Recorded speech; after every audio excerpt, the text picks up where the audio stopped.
Boa tarde, aquí estamos unha tarde máis nesta librería Cartabón.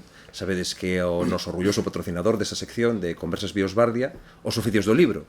E penso que hoxe ese subtítulo dos Oficios do Libro ten máis importancia que en calquera outra das entregas, porque temos connosco a Xosé Manuel Soutullo, que é o director xeral de Editorial Galaxia, que coido que representa moi ben o que é dedicarse por completo ao oficio do libro. Durante esta próxima hora e pico, falaremos con el, como sempre sabedes que son entrevistas en profundidade, que intentan un poquinho reflectir a trayectoria dos nosos convidados, e como sempre, empezamos cunha brevísima biografía de Xosé, que no teu caso é moi doada de facer, porque naceu en Vigo no ano 1956, desde moi noviño vinculouse a Editorial Galaxia, e aí segue. El creo que foi todo en Galaxia, creo que empezou desde o máis baixo, despois falaremos diso con máis profundidade, pois coordinou Grial, editou libros, aquí temos o Ulises de Joyce, que eu sei que foi edición del, e cando xa parecía que non podía facer nada máis, estando xubilado, pois comeza unha nova aventura que a Dirección Xeral de Galaxia, non en calquera momento, senón no momento en que a editorial cumpre o 75 aniversario, que cobra moito valor, porque tamén falaremos, o 70 aniversario, quedará un pouquiño adiado por causa da pandemia. Así que, sen máis, moitísimas grazas, Xosé Manuel, por estar aquí connosco nestas conversas. Bueno, gracias a ti, César, polo convite, encantado de estar. Para min é un placer tamén persoal, porque eu recordo, xa verá, non sei, 15 ou máis anos, que eu mandaba algunha cousiña para Grial e falaba contigo, é dicir, quen estaba de interlocutor en Galaxia eras ti. Entón, sempre me fai ilusión recibir aquí nestas conversas a persoas cos que eu teño algunha vinculación persoal ainda que sexa dese nivel. Aparte de que últimamente tamén é o meu editor. Eu o meu último libro publiquei en Galaxia, por lo tanto, é o meu editor. Xosé, eu dicía que estabas moi vinculado desde moi novo a Galaxia. Cando estaba documentando esa entrevista, deime conta de que hai moi pouquiñas entrevistas nas que ti participes. Sí, moi pouco, sí. Moi pouco, coñécese moi pouco, tiven que chamar a algúns amigos teus para que me contasen así algúns detalles, pero bonito que non los contes aquí e que fagas aquí reflexión sobre a túa vida, e gustaría empezar por aí, polas orixes, non? Me contesto, é que hai xente aí tamén. Bueno, efectivamente, hai poucas porque eu na inmensa maioría do tempo que traballei en Galaxia traballei na sala de máquinas, ¿no? Podemos decir que na sala de máquinas e ese foi o gran parte do meu traballo, e nesa sala de máquinas unha boa parte, moi boa parte da miña trayectoria en Galaxia foi na produción de libros, na coordinación da edición dos libros de Galaxia. Fixen máis cousas desde o principio. Ti decías que fixen de todo, traballei no almacén, fixen paquetes, hasta visitei librerías moi pouco para actividade para que non tiña ninguna capacidade, non tiña gracia ninguna, sería un comercial espantoso. Pero sí que a maior parte do tempo dediquei a coordinación dos libros, a este traballo tan fermoso, que non exactamente a edición, aunque tamén editei moitos, e tamén outra das actividades foi a secretaría do Consello de Redacción de Grial, que tive nela máis de tres décadas, desde que chegou a dirección Carlos Casares, a dirección de Grial, xa levaba uns anos como director de Galaxia. E iso tamén foi un traballo, a verdade que foi maravilloso, porque a redacción de Grial foi casi como unha universidade para mí, a universidade que eu non fui, por outro lado. Bueno, esa é a razón de por que hai pouca presenza pública miña, por esa razón, porque estuve nun sitio que realmente é onde máis cómodo me sentín, na sala de máquinas da editora. Recórdanos un pouquiño como chegas a Galaxia. Bueno, chegou pois de unha maneira. En Galaxia traballaba unha tía miña, unha tía María Victoria Soutullo, que bueno, entrara a traballar polos anos 60, pero tiña relación co co galeguismo local, con Paco del Riego, con Emilio Álvarez Blázquez, tiña certa amizade. E, bueno, eu, despois en algún momento, iba por ali a botar unha man, algunha feira do libro, non sei que. E despois bueno, incluso traballei un tempo ali, despois marchei, e despois ao rematar o servizo militar, pois, bueno, necesitaban unha persona para reforzar o que era aquela minúscula galaxia, porque realmente, cando eu cheguei ali, Galaxia estaban na administración, estou falando na administración e na distribución dos libros, pois había 3 personas, María Vitoria, Araceli Arias e Enrique Méndez, que entrou ali de rapaz con 14 anos e estuvo máis de 50, foi persona moi próxima, ademais, a Paco del Riego, ¿no? Enrique. E, bueno, entrei ali un pouco para facer un pouco de todo, desde traballo administrativo hasta paquetes e tal. E, bueno, cando en ese tempo, pouco despois chegou a Xerencia Vía e Toledo e, bueno, Galaxia empezou un pouco a medrar, o sea, ter algunhas... era un momento en que xa empezaba o cambio, a transición, vamos, ainda faltaban uns anos para algo que sí que foi importante despois para o aumento da estrutura de Galaxia, que foi a chegada das institucións autonómicas, do Estatuto de Autonomía, da lingua na escola e tal. Aí sí que hai un salto, e aí Galaxia tamén pega un gran salto na súa estrutura administrativa, comercial, que eran seus departamentos, e aí estou eu. E, bueno, Carlos Casares considerou que en esa nova etapa de xa estruturar a editora dunha maneira, para os novos tempos, dunha maneira máis profesional, pasar desa editora da resistencia cultural a unha editorial que se tiña que enfrontar a unha nova sociedade, en realidade, tamén, pois que a mí me tocaba o de encargarme da coordinación de libros. Bueno, o que aprendín desde prácticamente cero. El foi un bo mestre, debo de decirlo, que eso é moi importante, porque Carlos tiña un gran sentido da edición, e entonces, bueno, eso axuda moito.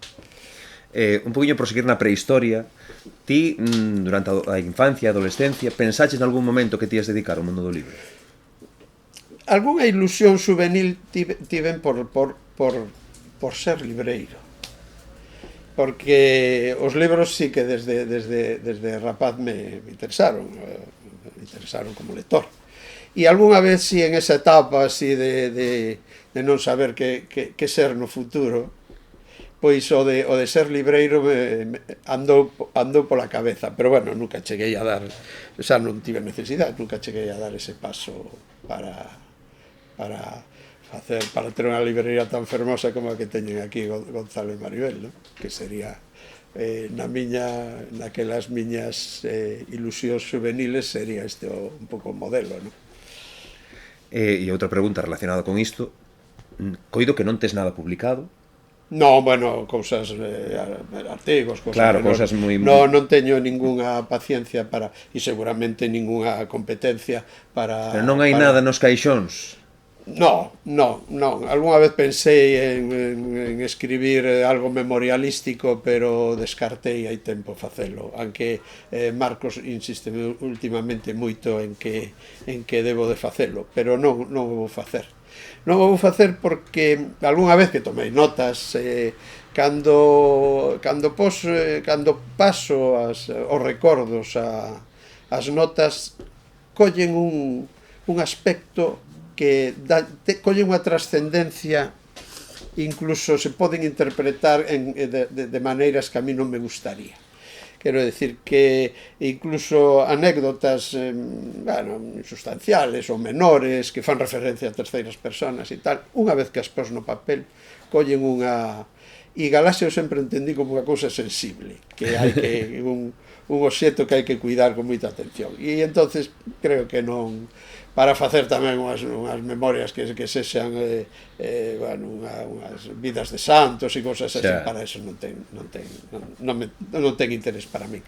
E despois que sou moi moi preguiceiro para escribir, moi preguiceiro para escribir, para escrita, tío, saberás ben, necesitas un acougo e horas e tal, e eu non son máis de acción, digamos, que eso, e así que creo que non, fora de, claro, de artigos bueno, dun libro que tens que falar de libros colectivos, que falas de Carlos Casares ou algo de historias de Galaxia ou cousas así, pero no que de creación literaria, para eso non teño ninguna, a natureza non me facilitou nada as cousas. Falamos ao principio que fixeches moitas cousas en Galaxia, pero como calquera persoa verá cousas que che gustaban máis que a outras. No. Onde te sentes ti máis cómodo na editorial? Donde me sentí máis cómodo e foi o que che contaba antes ao inicio, na sala de máquinas, no control do proceso de edición dos libros.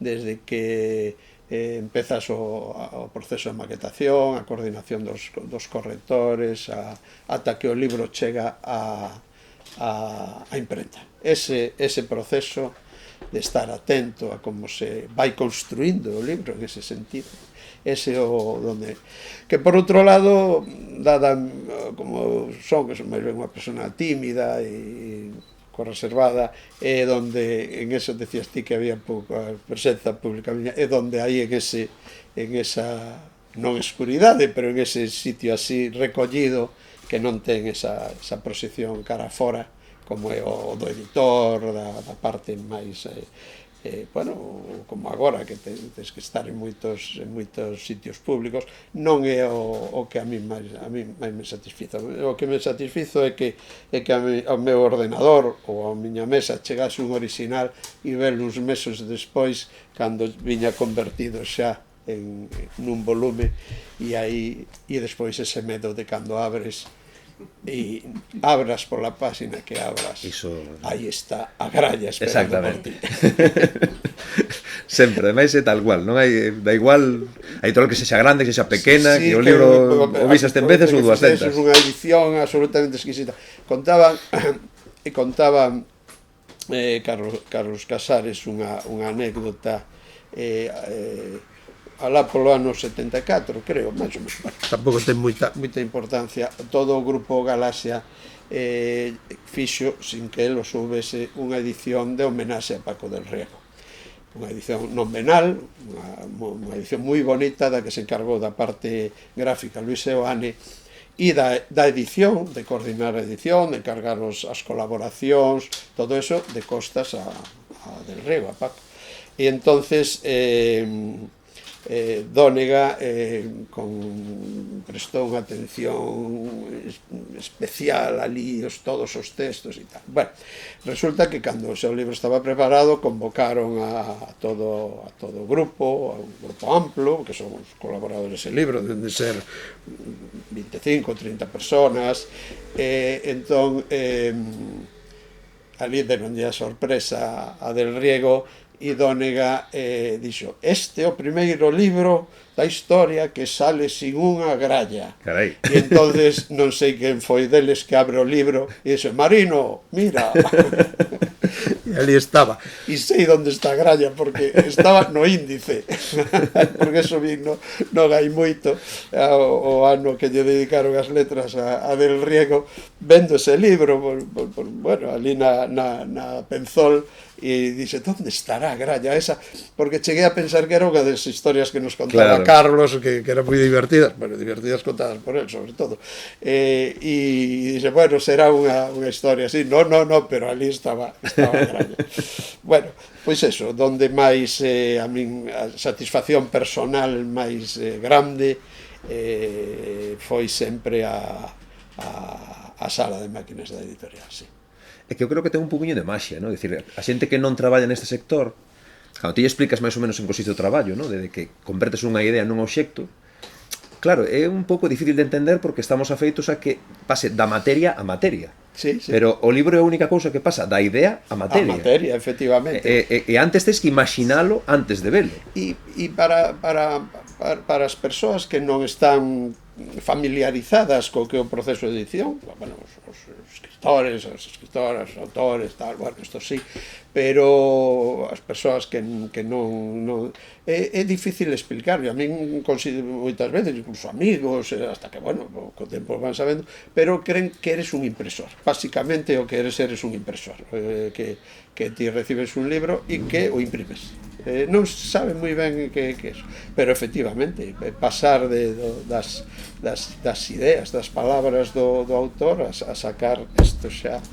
é un proceso realmente fermoso. Isto é e aquí está o resultado. E hai moitísimas decisións, non? Ti falabas efectivamente de coordinar o equipo que participa nun libro, sí, que poden ser traductores, correctores, ilustradores, o propio autor, por suposto, pero depois escoller o papel, escoller se tapa dura, se tapa branda, claro, imaginar como vai funcionar o libro nunha librería, non? Decir, é un proceso moi sofisticado. Sí, moito.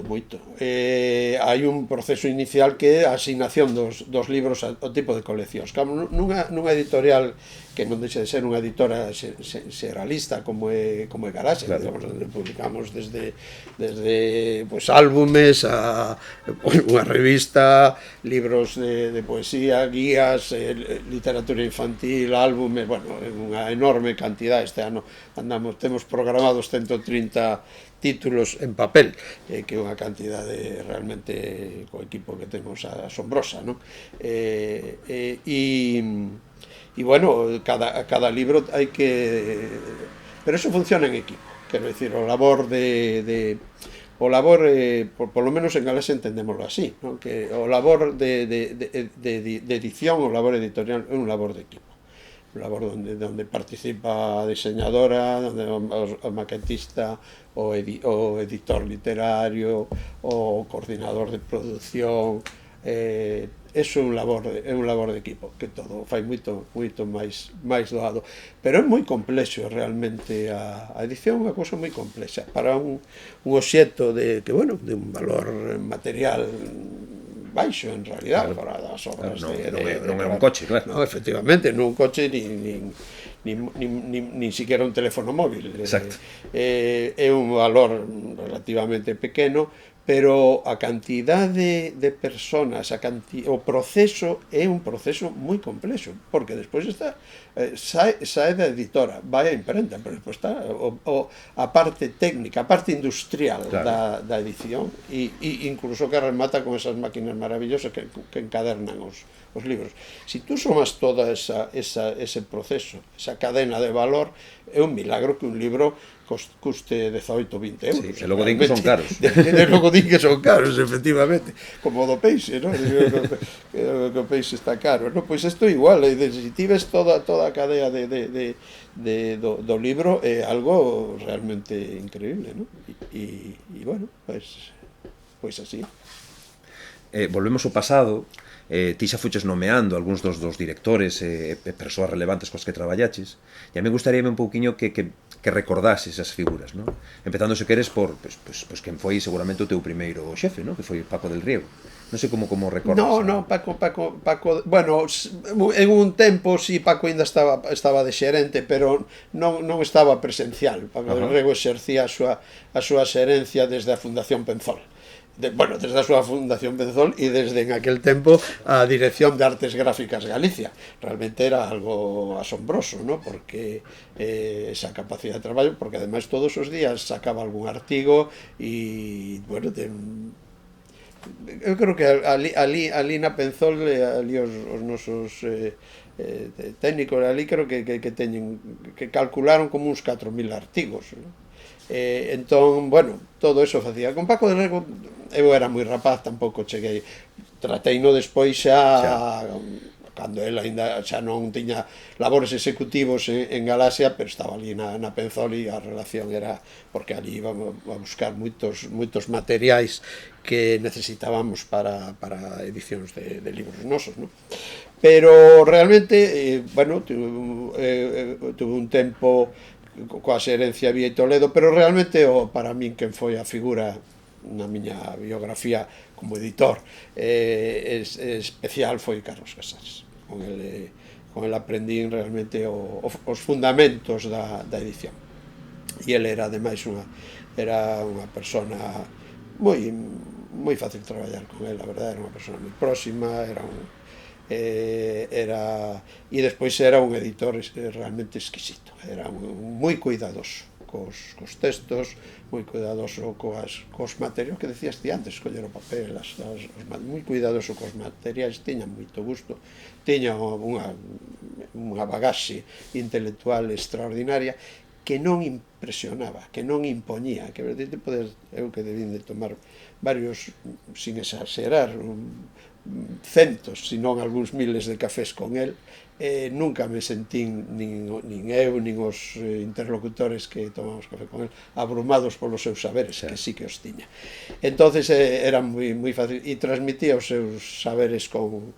Esa foi a gran, foron 15 anos realmente moi importantes, realmente a súa morte así repentina con 61 anos, en plena madurez creativa, por outro lado, porque claro, en Carlos se daban unha serie de facianas que eran, bueno, do xestor cultural, o director de Grial, a que tamén lle deu un cambio, bueno, unha adaptación a novos tempos, e despois era unha persona ademais que incluso cando cometías unha pifia, e todos as cometín, e cando cometes un erro serio nun proceso de ao mellor tens que tirar unha edición, sí, claro.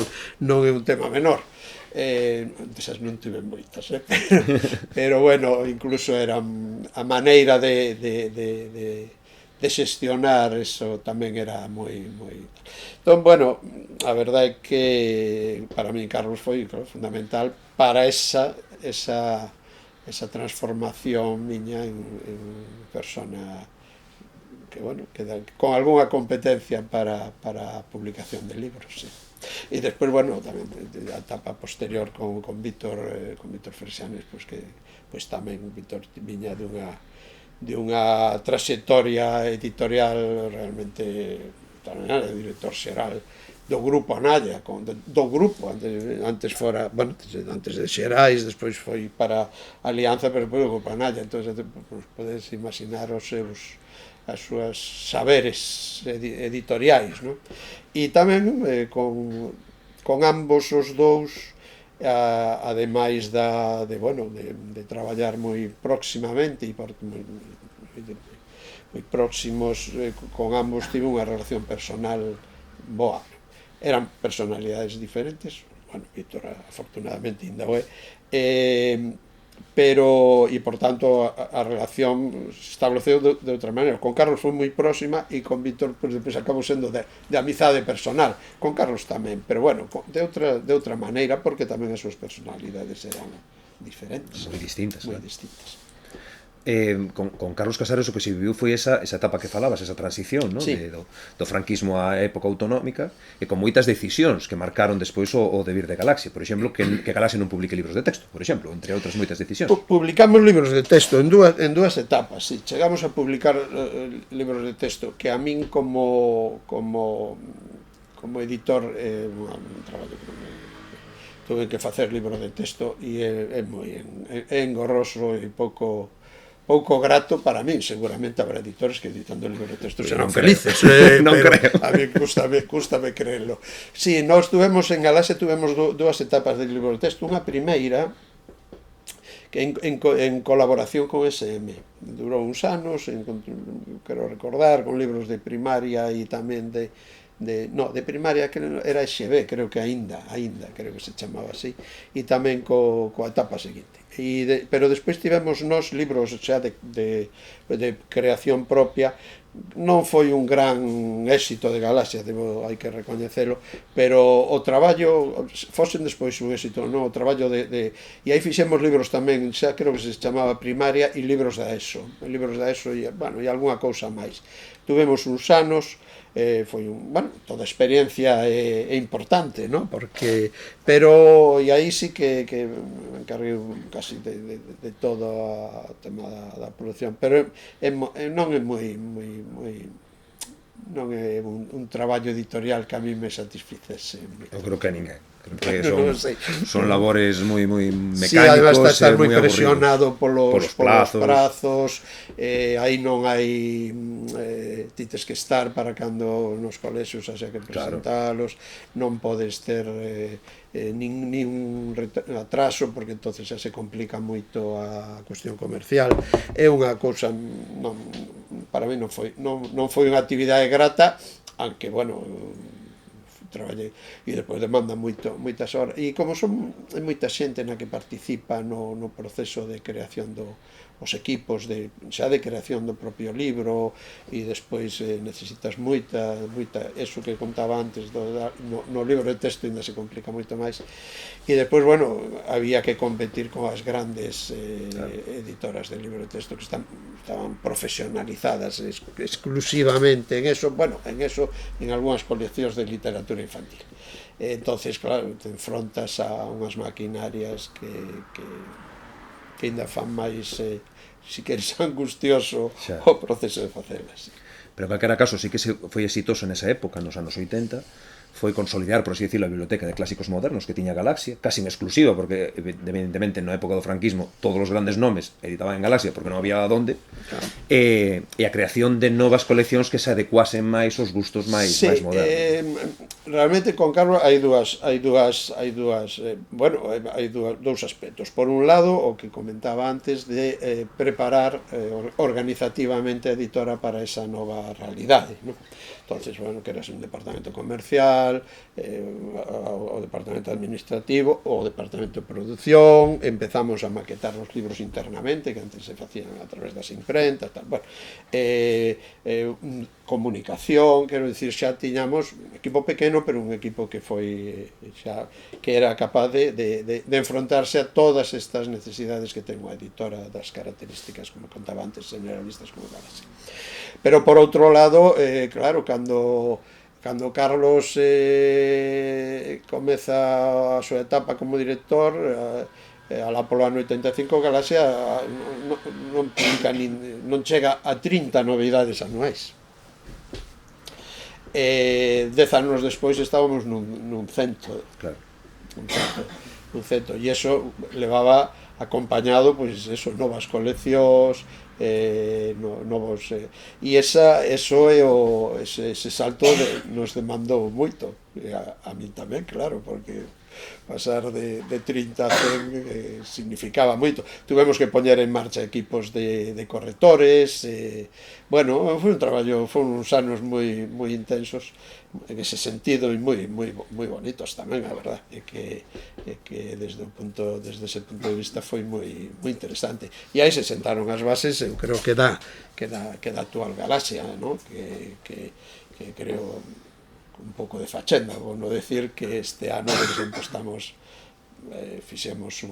facendo un ano estamos tendo un ano moi forte de cara a nosa proxección pública, con moitas actividades e tal, pero eso todo, claro, todo se foi todo ten sentido en como se foi facendo, non? É dicir, 75 anos, só esa data é un éxito. Como se consigue nunha empresa cultural en Galicia, cos dificultades que todos sabemos, non fai falta nin explicar, lograr 75 anos, pois a capacidade para ir adaptándose tamén, ir acompasándose ao cambio social, ao cambio político, ao cambio social, ao futuro, pois estou seguro que as novas persoas que no futuro asuman as responsabilidades tamén o saberán facer. Xa non facemos só libros en papel, facemos moitas máis cousas, sí. Claro. Depois, se queres, volvemos a retomar o tema porque é o máis actual, pero un poquinho por ver o pasado. A mí sí que me interesa, xa que estiveches tantos anos nesa sala de máquinas como falas, ti é unha testemunha excepcional dos cambios que se producen no mundo editorial en Galicia na época autonómica, é dicir, nos anos 80 non ten nada que ver cos 90, a crise de 2008 foi moi dura para todo o sector. Eu non sei como recordas ti eses momentos, porque seguramente que hubo momentos en que incluso a propia viabilidade da empresa estaba en cuestión.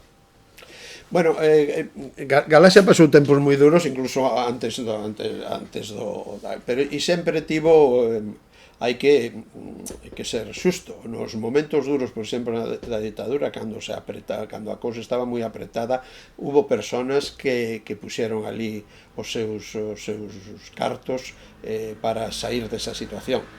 Vou citar unha sola, houve máis, pero sobre todo Xaime Isla Couto. Xaime Isla, que bueno, do trío fundador, por simplificar, os fundadores foron moitos máis, claro, pero as tres personas que todos sempre citamos como o equipo que puxo en marcha, que concibiu o editorial.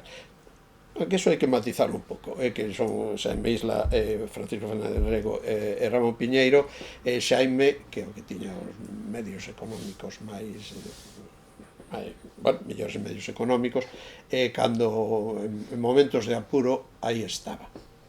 Despois xa durante no período o que facía referencia antes de Casares para aquí, efectivamente hubo momentos apurados. A crisis de 2008 xa non era con Carlos, 2008 non tanto, pero donde realmente decanta en 2010, 2011. Sí, bueno, falamos 2008 foi cando empeza, pero realmente en Galicia donde toca no 2010. Aí é un pouco o inicio, pero realmente o pico, digamos.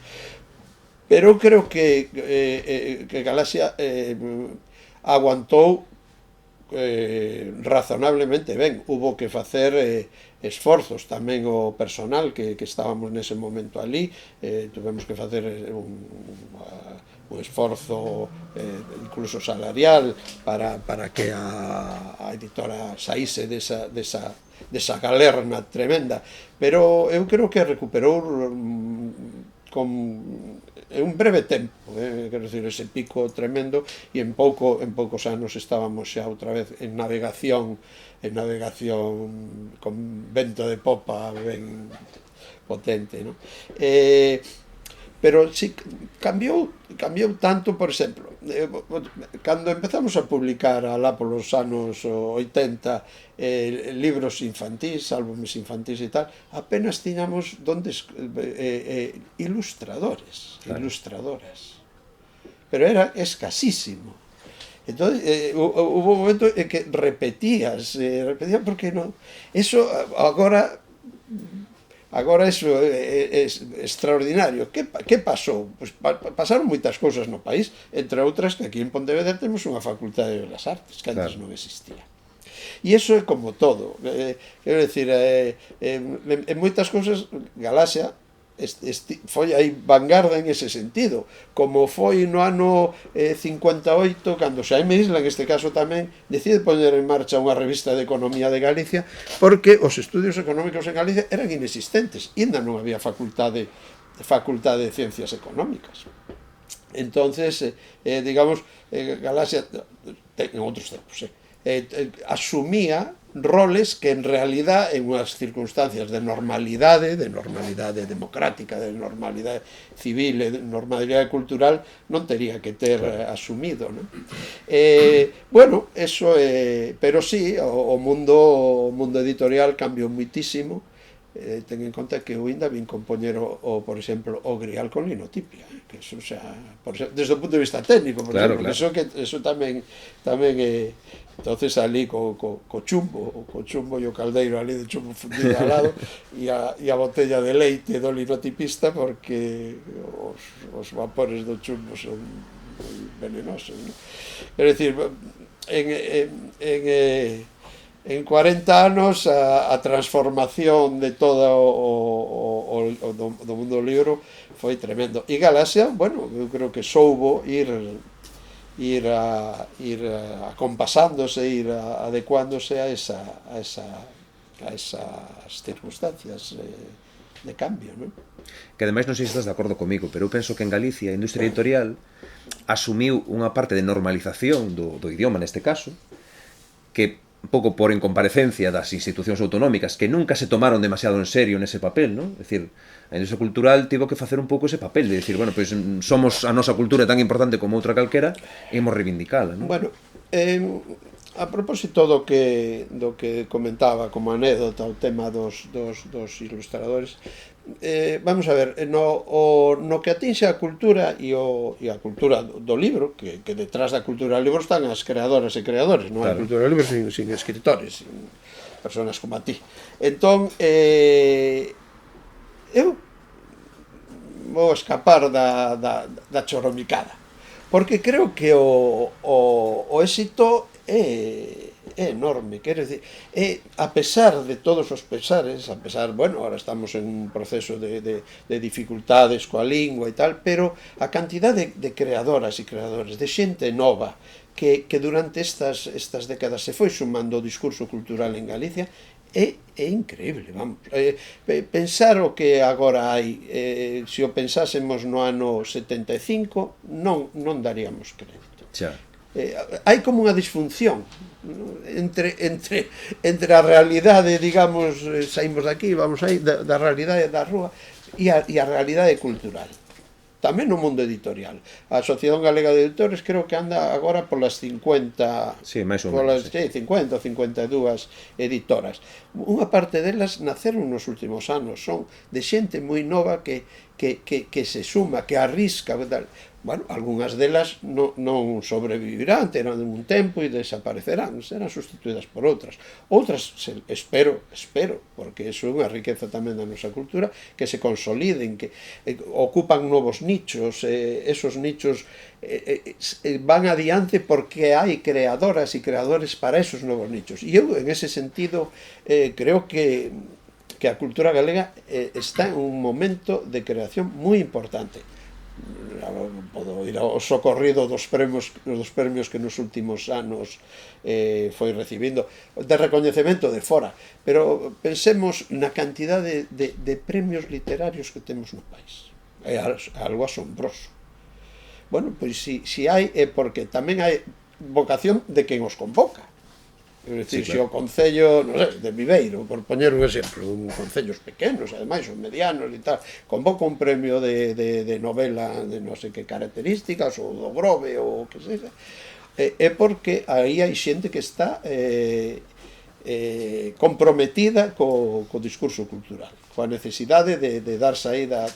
E entonces, bueno, eu creo que temos que verlo en positivo, porque outro levanos a melancolía e a depresión, e eu creo que hai que verlo máis ben sin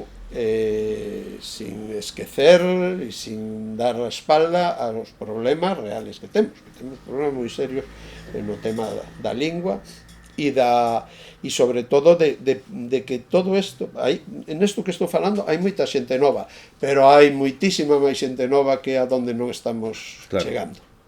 Bueno, pois amarse tamén das institucións públicas, que cheguemos tamén en unha parte a responsabilidade nosa, algo teremos que nosa, falo da sociedade galega, tamén dos editores, obviamente, porque non estamos, temos que tamén ser capaces de conectar co que fagamos con esas novas xeracións que non sempre están, que se socializan na discoteca ou non sei que, en castelán. Aí hai problemas. Como chegar a eso?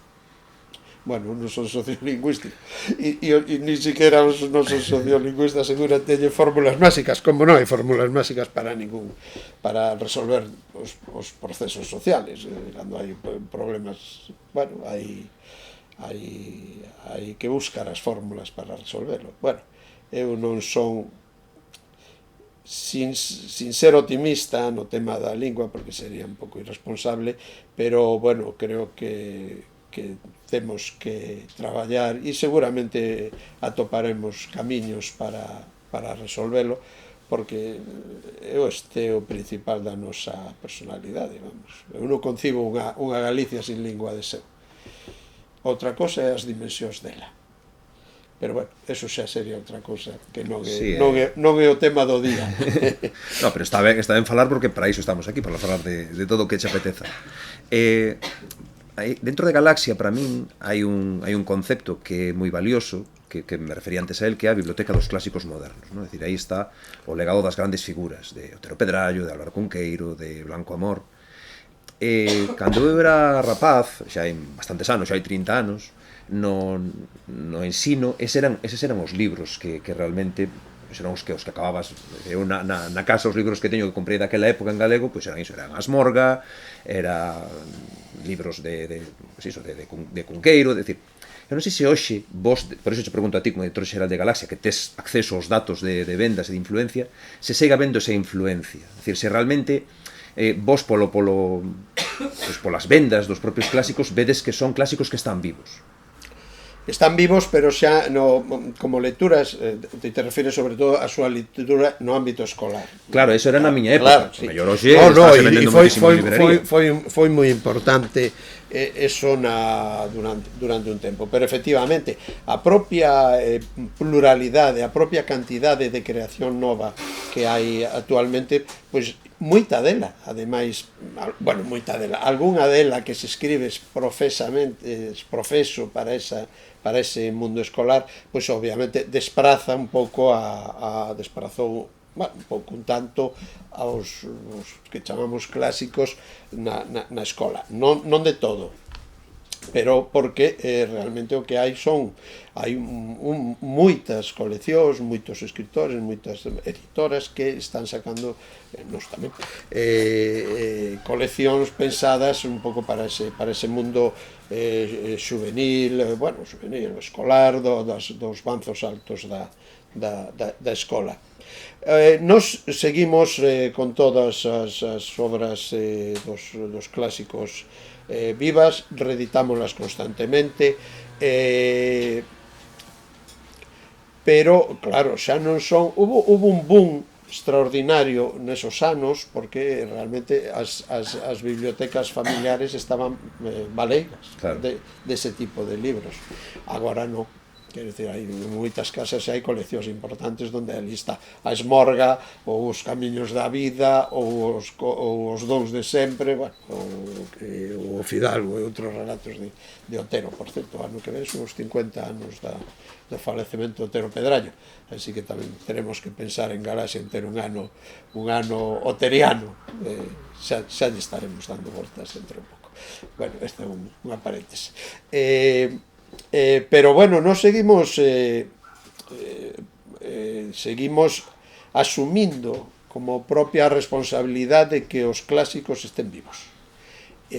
Por eso ano que ven con Otero faremos un plan Otero, como este ano con Castelao, que somos, bueno, os principais editores, pois tamén estamos agora facendo unha campaña tamén nas librerías que levaremos para que Castelao este moi presente, fixemos un plan Castelao. Quero dicir,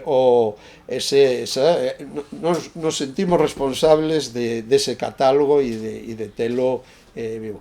É certo que esos booms que se produciron xa non son tanto, pero nos seguimos con bo ritmo de ventas dos clásicos e ademais reeditados constantemente, o cual tamén é a nosa obriga. Quero dicir, nos como Galaxia estamos obrigados a que os nosos clásicos estén sempre a disposición dos lectores do futuro. Bueno, non sei se contestei a resposta. Contábasme que estiveches 30 anos sí, 30 na secretaría desta revista. Que é para ti Grial? Bueno, eu con Grial, claro, teño un vínculo hasta vínculo especial, ¿no? Porque para mí personalmente foi moi importante, pero eu creo que Grial foi moi importante para Galaxia, porque desde 1963, bueno, se sabes que hubo un intento previo no inicio da editorial, os cadernos Grial, que saíron catro números e que o cuarto foi fulminado radicalmente, ademais fulminada pola censura, que daquela gobernaba a Dirección Xeral de Prensa un falanxista radical. Bueno, falanxistas xa son radicais, pero este eran os máis radicais dos falanxistas, ¿no? Que se chamaba Juan Aparicio, e que hasta o propio Castroviejo tuvo que chamarlle a atención polos seus excesos contra a cultura galega, non? Bueno, ese primeiro intento, aí están as bases do que Galaxia, nos inicios de Galaxia, cal era o obxectivo de Galaxia naquel momento. É certo que Galaxia inicia con un libro que é a Antífona de Cantiga, o sea, un libro de cantigas populares, que, bueno, pues, si acaso explicaré brevemente por qué, pero realmente a gran aposta inicial de Galaxia era polo ensayo. Por qué? Pois porque o ensayo, a alta cultura, digamos, era a maneira de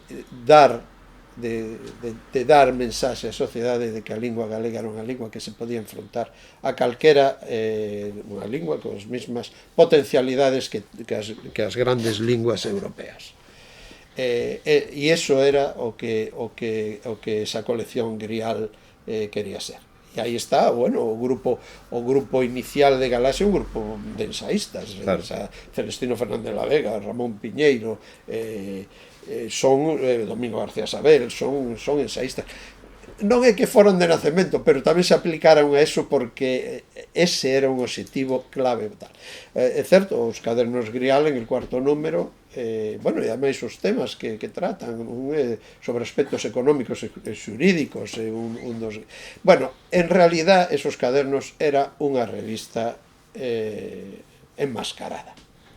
Tiñan unha sección monográfico, sección de libros, non sei que. Como non daban licenzas ao réxime para revistas culturais, a non ser que fosen revistas das simpatías da ditadura, pois eles o que quixeron canear, digamos, a censura cos cadernos de Grial. O resultado foi ese. E pasaron 10 anos ata que se conseguiu a revista. Pero a revista era por un lado, a clave de Grial está no subtítulo. Revista Galega de Cultura, non revista de cultura galega. Ese matiz é moi importante porque o que quería ser era unha plataforma tamén de proxección da cultura galega tamén para fora, pero tamén que importaba elementos da cultura de fora para Galicia. Por exemplo, no Grial tuvo nesa primeira etapa, neses 100 primeiros números, tuvo unha importancia grande, por exemplo, a traducción para o galego de literatura universal, pero desde Corea a Estados Unidos, de Francia, tal. De feito, nunha biblioteca que este ano estamos sacando, que se chamamos Biblioteca 75, un dos volumes que está a piques de sair, é unha escolma desas traducións de publicadas en Grial. A colección. No, esta é a das poetas. Sí, pero digo que esta colección. Esta colección, sí.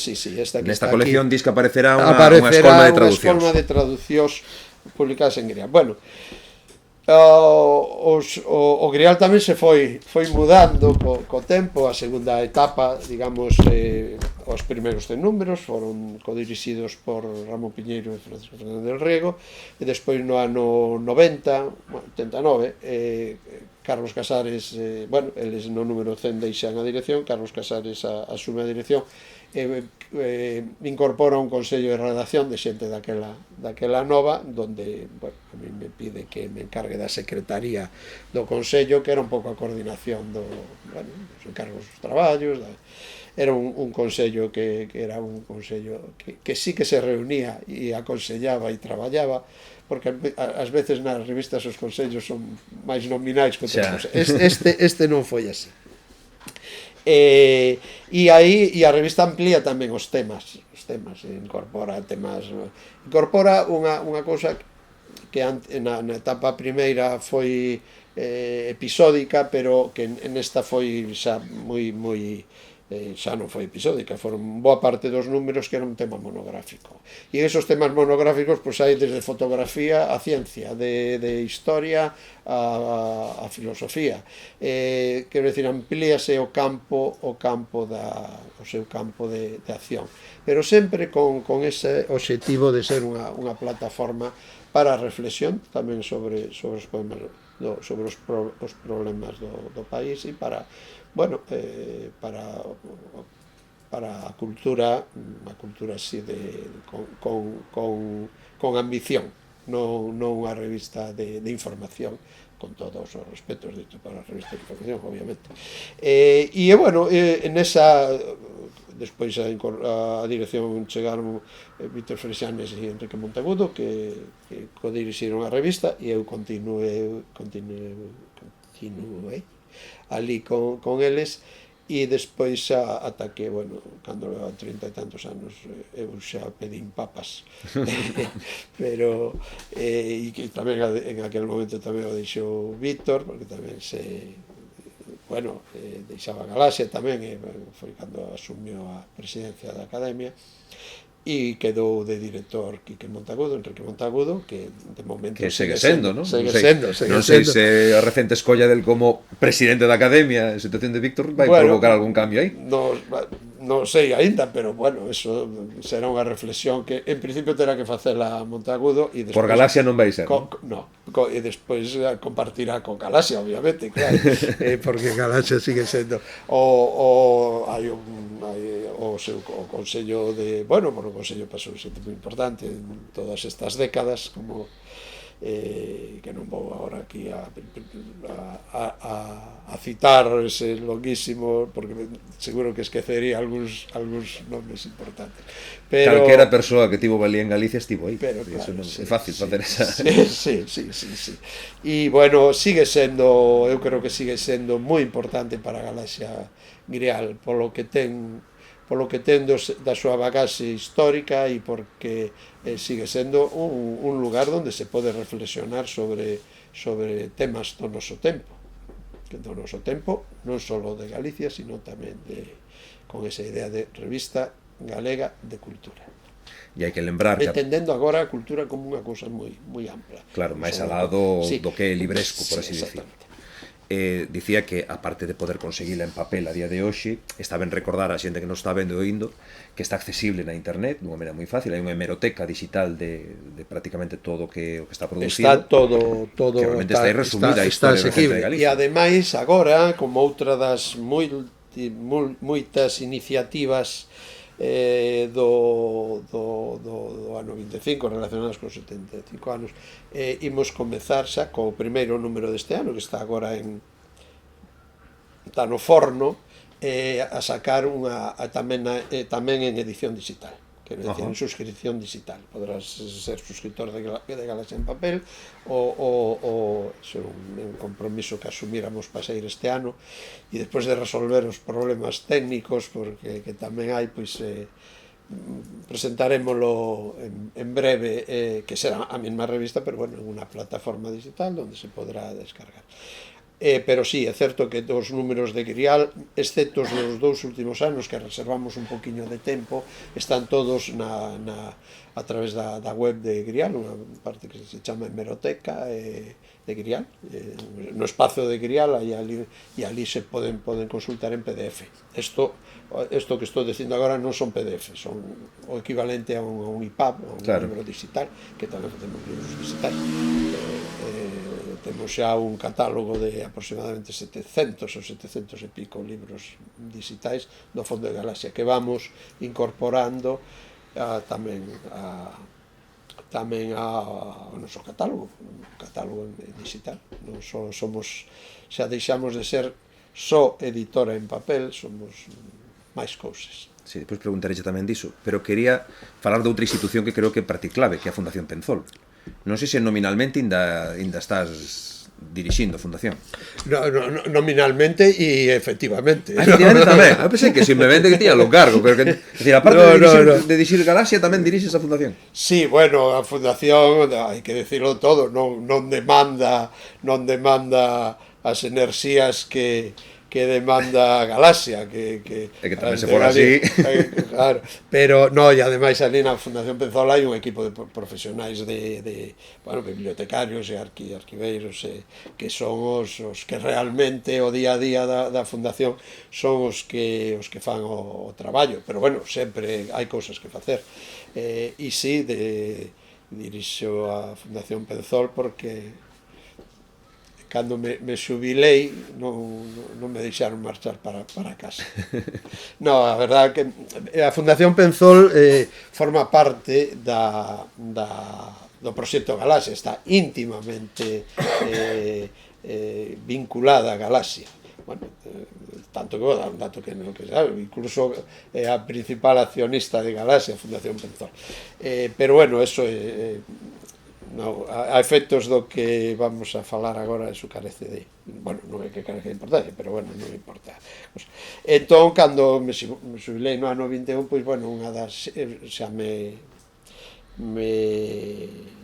agasallaran con ser membro do padroado da fundación, e bueno, en ese momento Kiko Domínguez, que por desgracia nos deixou hai uns meses, pois xa levaba unha dúcia de anos a fronte da dirección, e bueno, quería deixalo, e bueno, aceptei, porque a verdade é unha honra para min poder facer esa labor ali na fundación. Sigo de momento, e bueno, con ganas e ilusión. É moi bonito estar ali a Penzol, a veces entrar ali nos depósitos, abrir unha carpeta, aparece un epistolario, bueno, e depois a biblioteca, temos a biblioteca que xa andamos próximos aos 52.000 volumes, unha biblioteca especializada, aí sí que claro, non hai generalismo ningún. Si nos temas, pero non son sempre todo obras relacionadas dun xeito ou doutro con Galicia, non? E sí, sigo na Penzol. De feito, mañá irei a Penzol. É que a Penzol, para quen coñeza, é realmente como unha especie de meca de investigación, é dicir, calquera que queira analizar calquera aspecto da Galicia do último século ten que ir a Penzol. Sí, claro, efectivamente, a cantidad de estudosos que pasaron, siguen pasando pola Penzol é, bueno, extraordinaria. Moitas dos textos deles ali aparecen, están nos recoñecementos, pero, claro, a Penzol foi unha das... Claro, cando os fundadores de Galaxia asumiron que... Claro, os fundadores de Galaxia era xente que eran militantes galeguistas. Eso non o debemos de esquecer nunca, porque eso que dá sentido a todo o proxecto. Claro. Non eran unhas persoas que dicen, que nos vamos, como somos moi lidos e moi cultos, montamos unha editora. Non. O que hai desde o inicio é un proxecto organizado por xente nova que nos anos 30 estaba militando daquela nas mocidades galeguistas. Paco de Rego chegou a ser secretario xeral das mocidades galeguistas. E iso hai que verlo así. E no ano 50, despois da experiencia complicada de querer poñer en marcha o Partido Galeguista, en esas circunstancias non hai nin que explicalas, e da detención e encarceramento de Piñeiro e dos irmáns Saco, que ás veces nos esquecemos deles tamén, de Camilo e Cesario, se non recordo mal os seus nomes, de Monforte, que tamén caeron no tempo de Piñeiro, artellan unha estrategia que para poder facer o que querían facer, pero sin facelo clandestinamente, facelo. E eu sempre, en Galaxia, sempre poñemos un exemplo.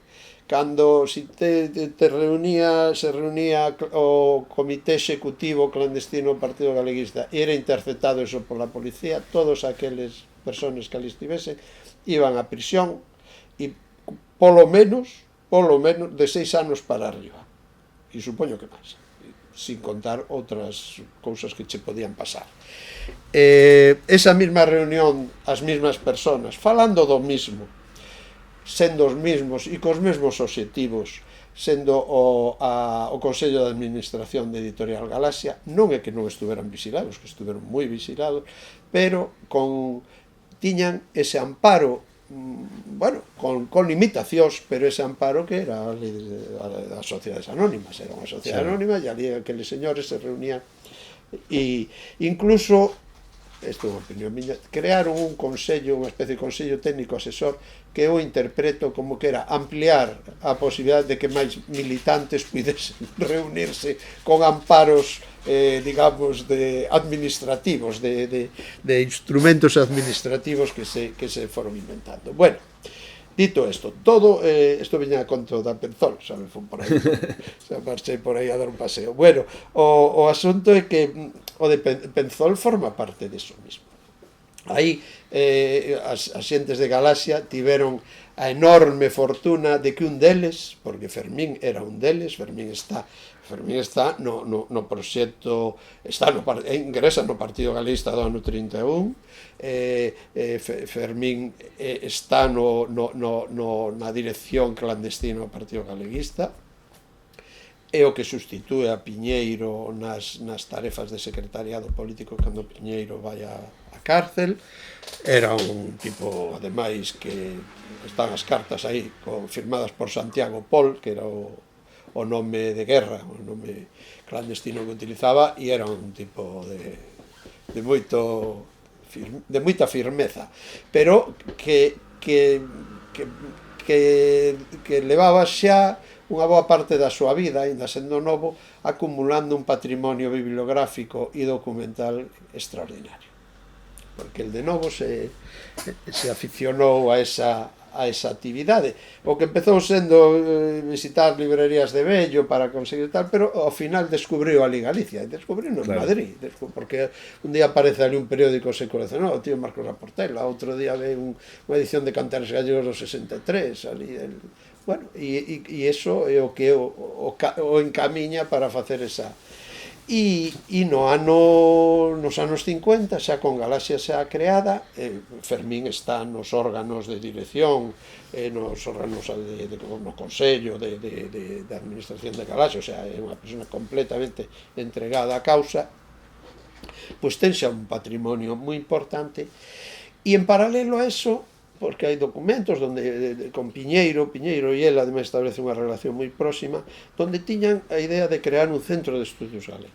Aquelo que decía antes da revista Economía de Galicia como un instrumento para poder reflexionar sobre a economía en Galicia cando non había institucións públicas que decididas en ese sentido, pois eso tamén eles tiñan a idea de crear unha especie de centro de estudos galegos. E esa foi Fermín tiña xa as bases materiais para crear ese centro de estudios galegos, e eu creo que durante moito tempo a Fundación Penzol, a súa biblioteca e o seu arquivo foi un verdadeiro centro de estudos galegos, sigue sendo, pero en aqueles anos tuvo unha importancia fundamental para crear e para incorporar tamén o discurso da cultura galega e do galeguismo a xeracións e xeracións que foron incorporándose ao noso discurso cultural, non? Pois, depois de falar do pasado, agora falamos do presente. Ben. Empezamos principalmente porque este ano, como estamos comentando durante toda a entrevista, é o 75 aniversario da Editorial Galaxia, que, como dicía, necesita como un plus porque o 70 aniversario, que tamén era unha data que a editorial quería festexar, pois viuse truncada pola pandemia. Cales son os obxectivos principais desta celebración? Bueno, o obxectivo principal é proxectar na sociedade galega a editorial, quero dicir, que ampliar o seu campo de que sea recoñecida no máis sentido máis amplo posible pola sociedade galega. Bueno, Galaxia, entre outras características un tanto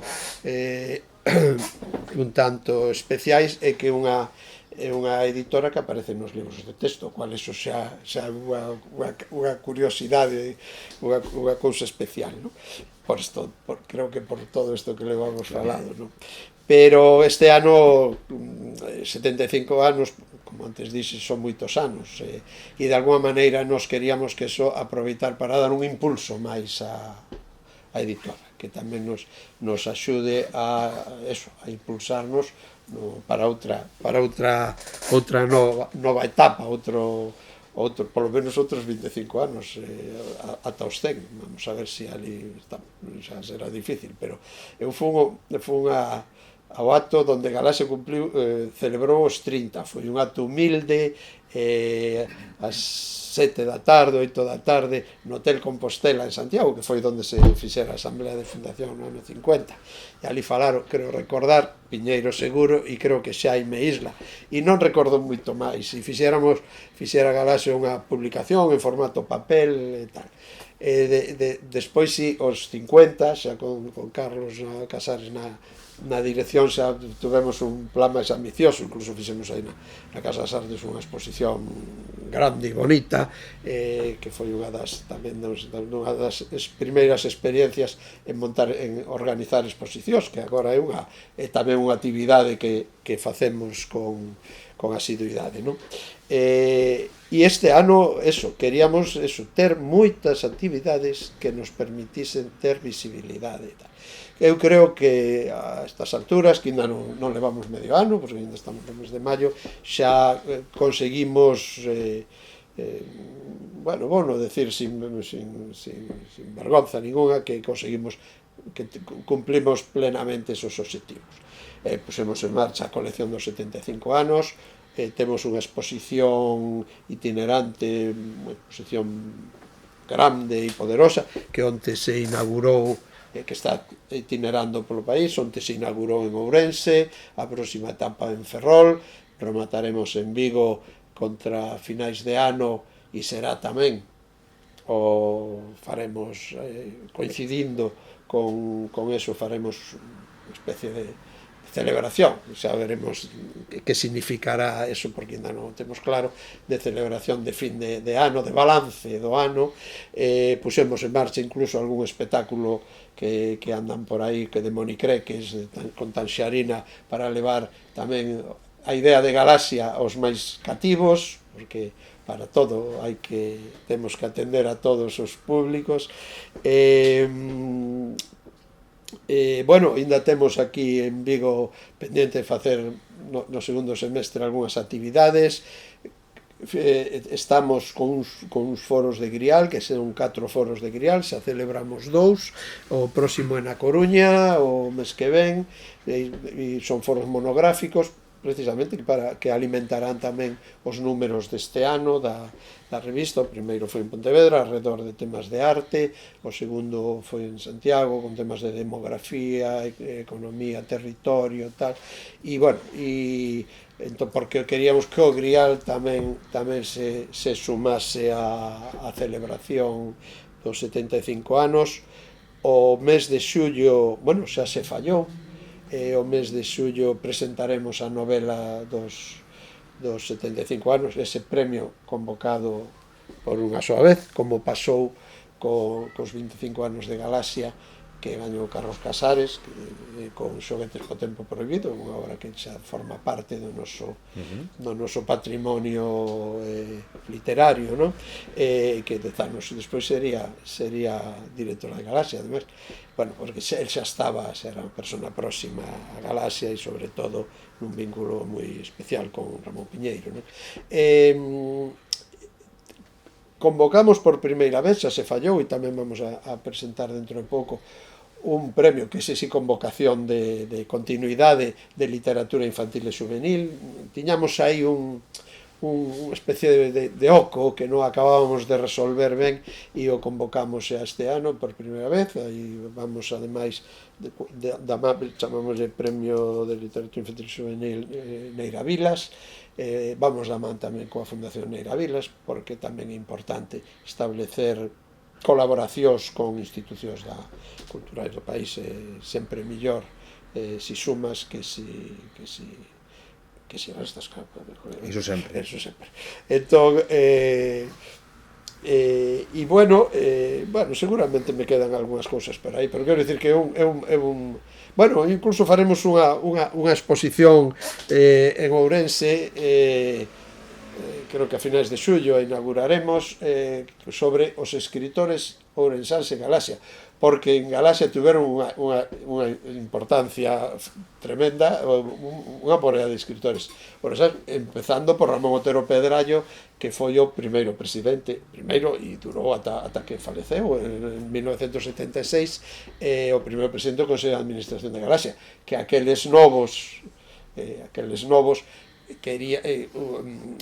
chamaron porque era darlle a continuidade, o vínculo ao que fora a xeración, non as xeracións de antes da guerra. E Otero era en aquel momento con Castelao xa falecido, falece Castelao e nace Galaxia, non significa outra cousa que eso, que é unha coincidencia, pero de alguna maneira tamén se traslada o discurso galego que estaba, sobre todo do libro, que era daquela Buenos Aires, a capital do libro galego, ali con personas moi importantes que fixeron unha gran labor, como o propio Luis Sebane, que citei antes ao principio, pero entonces, pero aí está Otero, está Brancomor, está Carlos Casares tamén, claro, quero dicir, os escritores, Cuevillas, ¿no? todo os escritores ourensáns e Galaxia, pode ser unha exposición así curiosa, que bonita, que inauguraremos ali en xullo, o sea que, bueno, temos un ano moi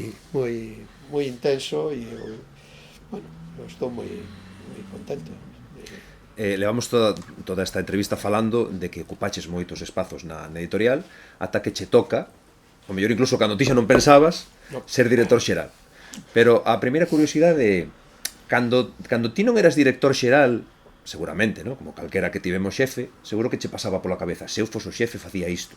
Bueno, eso pasaba seguramente, ¿no? A todos. Pero a curiosidade que teño é, unha vez agora que eres o xefe, houve algunha desas cousas que pensabas antes que dixexa, agora que estou aquí, isto é o que eu quero facer?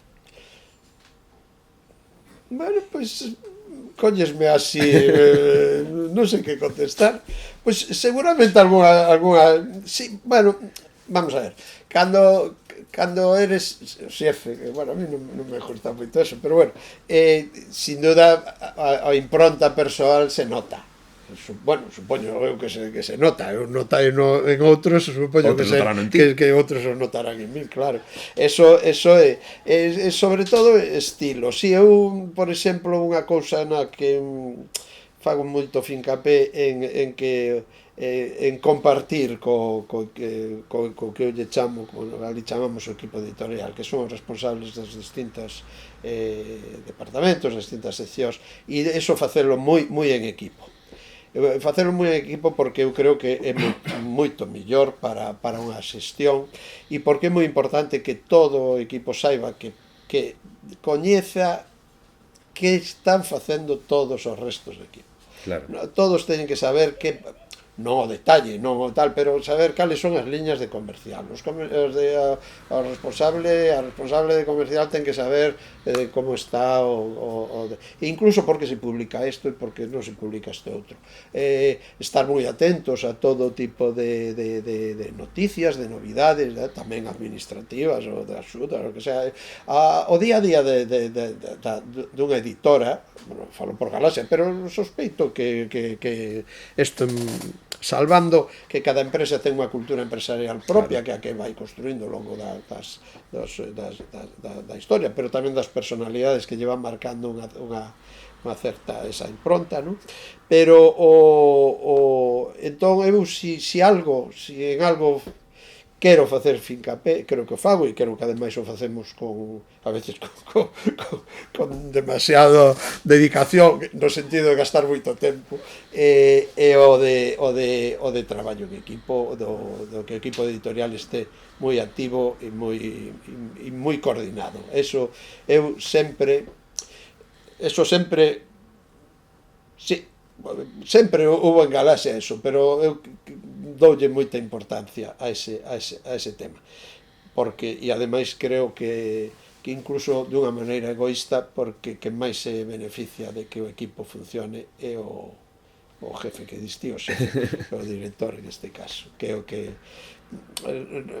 sempre rodearse de xente competente e experta, o que te enriquece. Eso é así en todos os ámbitos da vida, vamos, eso o xefe que cree que ele é o sabio que o que eu digo é o que vai a misa, eso camiño ao fracaso directo. Tardará máis ou menos tempo, pero acabará fracasando. Levamos falando tamén do cambio digital, non? Falaches de que Grial a partir de agora veremos solución digital, falaches de que hai unha parte do catálogo que xa vai directamente en digital, que a xente pode comprar directamente o libro electrónico. Hai pouco presentastes unha plataforma digital, incluso de interacción cos autores, unha cousa bastante ambiciosa. Pero claro, despois as cifras tamén falan de que todo ese impacto sobre a industria editorial é bastante limitado. É certo que cada ano vai aumentando pase niño, pero aínda estamos en cifras de vendas, especialmente de facturación, moi baixas. Non sei como vedes iso en Galaxia. Bueno, en principio, que xa nos gustaría que foran millores, claro, eso primeiro. Vamos a ver, nos temos que ir cada vez buscando fórmulas tamén relacionadas coas novas tecnoloxías, as novas maneiras que teñan que ver coas novas formas de ler. Claro, ler e libro non son sinónimos. Claro. A veces lectura se confunde, lectura se pode ser libro. Non, as xentes máis novas non len el libro, ni siquiera len, xa non digo libros electrónicos, len, quizáis nunca se leu tanto na historia da humanidade como se lee agora. O que pasa é que se lee de maneiras moi diferentes, claro. Bueno, pois un dos retos que teremos que ter as xentes da cultura é chegar a eso. Pero se mellor tenemos que facer podcast, ou tenemos que... Bueno, de feito, xa empezamos este ano, xa acabamos de presentar audiolibros, que son libros, sí, son libros en sentido convencional hasta agora, non, pero chegan, sí, terá que futuro eso. Bueno, nos estamos en fase de testar. É certo que os audiolibros que por aí xa teñen moita importancia, tamén se dan en contextos urbanos masivos, onde a xente, claro, se tens que ir a traballar e botas unha hora en transporte público, pois bueno, é moi cómodo levar ali e escoitar un capítulo cada vez que entras no metro, no autobús, no que sexa. Nos non temos esas magnitudes. Entón, vamos a ver co audiolibro por donde vamos a empezar con mundo infantil, porque creemos que ese máis doado en principio, pero bueno, todo isto vamos a testarlo. Pero sí que teremos que pensar en outras bueno, o libro digital, o EPUB, o que se lee, bueno, tabletas, sí. Bueno, sigue tendo unha moi modestísima penetración e presencia aquí. Eu creo que en xeral en España e en xeral en Europa. En Estados Unidos tamén tuvo un subidón tal, despois se estancou, incluso baixou un pouco. Aquí cando todos os agoreros da desaparición do libro en papel, o que fixeron o gran negocio foron as empresas que fabricaron os lectores. Os lectores. Sí, bueno, sí, os lectores. Eso sí que foi un boom. Pero, incluído eu mesmo, e moitos dos meus amigos, dos vos lectores, foron abandonando, foron arrombando ali, deixando nun recanto ali metido, ou apenas usan o libro. Bueno, non sei a donde quería ir eu con isto, pero en todo caso, volvo ao principio da túa pregunta. Os editores, os creadores, os axentes culturais, digamos, como queiras chamar, o que teremos é que estar moi atentos, moi vigilantes, moi testando novas formas de chegar cos nosos autores, cos nosos creadores, sobre todo a xente nova. En xeral polo discurso cultural, pero moito máis necesariamente polo tema da nosa lingua. Entonces aí, bueno, teremos que ver moitas cousas. Teremos que ver eso, desde podcast a todo tipo. iremos facendo tamén en función dos recursos e Evidentemente, claro. as posibilidades, porque como sempre digo, por exemplo, no caso de Galaxia, vamos a unha guerra, entre comillas, unha guerra cultural, unha guerra de estar aí na trincheira, pero vamos cun pelotón cando debíamos ir cunha compañía. Entonces, claro, o pelotón dá de sí o que dá, pero dá moito máis este pelotón, o de Galaxia polo menos, dá moito máis do que se podía esperar. Iso é evidente, porque co equipo que hai, que é público, calquera pode consultar a xente que traballades Sí, en Galaxia. somos 15 personas. Bueno, 15 e despois hai claro, colaboradores, pero sí, pero o equipo son 15 persoas. Somos 15 persoas. Publicades prácticamente un libro cada 3 días. Sí, bueno, e reedicións nin che digo. Xa, actualmente falo de novidades. Xa, porque ademais tamén as novas formas de impresión tamén nos axudan. Por exemplo, nos axudan a unha cousa que nos podemos ter o catálogo vivo de agora en diante, non ata agora ou ata hai uns anos, pero agora en diante ter o catálogo vivo porque podemos facer reimpresións moi pequenas. Entón, eso é unha gran cousa, porque eso antes, ese libro, esa novela que se publicaba, tirabas números exemplares, pero despois, polas escalas, para poder reimprimir, tiñas que reimprimir unhas cantidades que a mellor as expectativas e que non se cumplían, ou para poder vender esos exemplares pasaban 10 anos ou 12, claro, eso que facía eran cheros os almacéns de ali de inmovilizados que te arrastraban afundían o barco, como cando a rede engancha ali te afunde o barco. Claro. Pois agora non, agora con estas novas formas de impresións digitais tal, pois podemos ter un catálogo moi amplio, vivo, e por eso reimprimimos unha cantidad de títulos espectacular. Moitos deles, bueno, algúns con boas tiradas, obviamente, pero moitos deles con tiradas moi pequenas, pero que nos permiten seguir tendo o libro e os seus autores vivos no noso catálogo. É unha cousa boa. Claro, é certo que hoxe mudou moito, a mellor a xente ainda está feita, a xente que vendía moitísimos libros, porque había moitísimos menos títulos publicados. No momento que se publican moitos títulos, lógicamente atomízase o gusto. Sí, entón, claro, bueno, esa tamén unha das explicacións claro, de por que antes falaban de por que os Galaxia en algún tempo, alá nos anos 60 e 70, tiña suscriptores.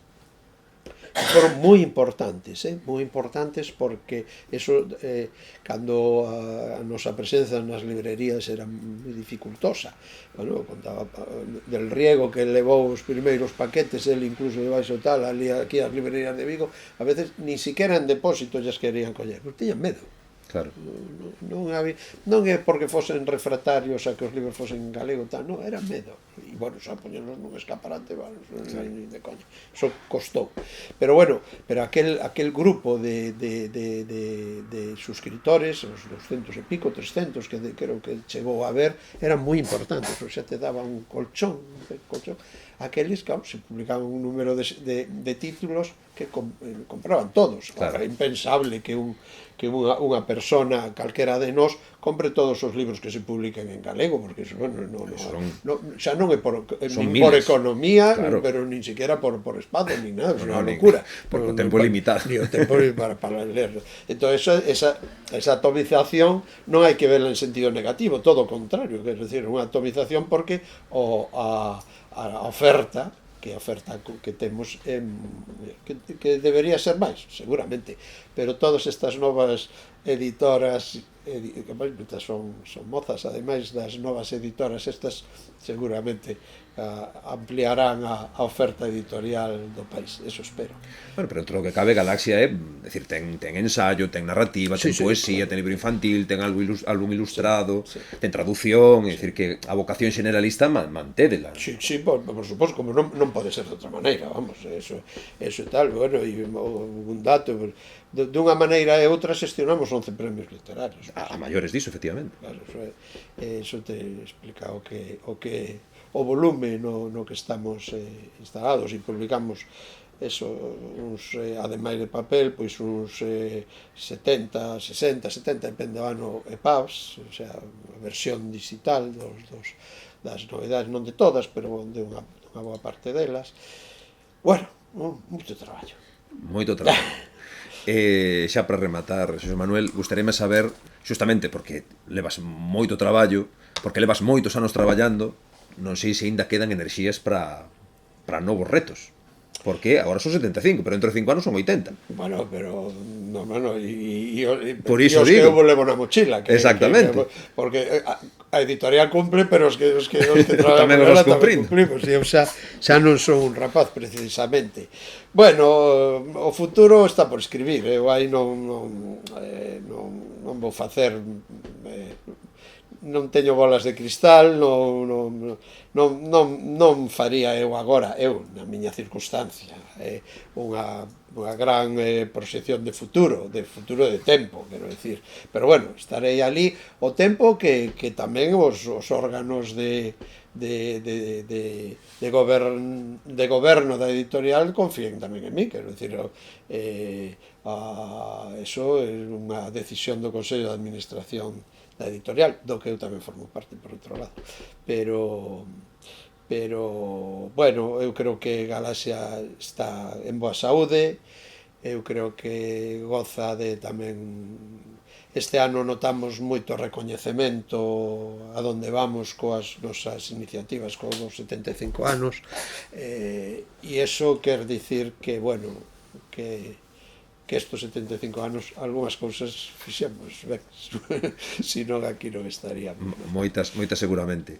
En calquera caso, o que é innegable é que ti mantés a ilusión, sí, que és un profesional entusiasmado, pero o que decía tamén de que isto é un proxecto dos galeguistas, esa ilusión ten que ver co galeguismo. Quero dicir, para min, eso sí que foi sempre.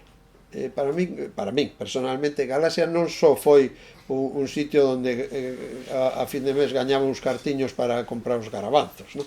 Que tamén, sino un sitio onde para min foi unha realización tamén como cidadán do país, como militante galeguista. Eso sempre foi digamos, a guía, o faro que me guía, porque se non fose así, seguramente xa neste tempo estaría paseando agora a cadela por ali, por Morgadáns. por Gondomar, que é onde Sí, vives. estes anillos, pero bueno, de momento. Pois, moitísimas gracias, Xosé Manuel, por acompañarnos. Bueno, foi un placer. Coido que cumpría tamén un recoñecemento a túa traxectoria, e foi bonito pois xuntar o recoñecemento tamén pola traxectoria de Galaxia co teu persoal. Bueno, César, pues moitísimas gracias polo convite, foi un placer conversar contigo. Pois, daqui nun mes vémonos con outra entrevista. Moi ben, pues moitas gracias.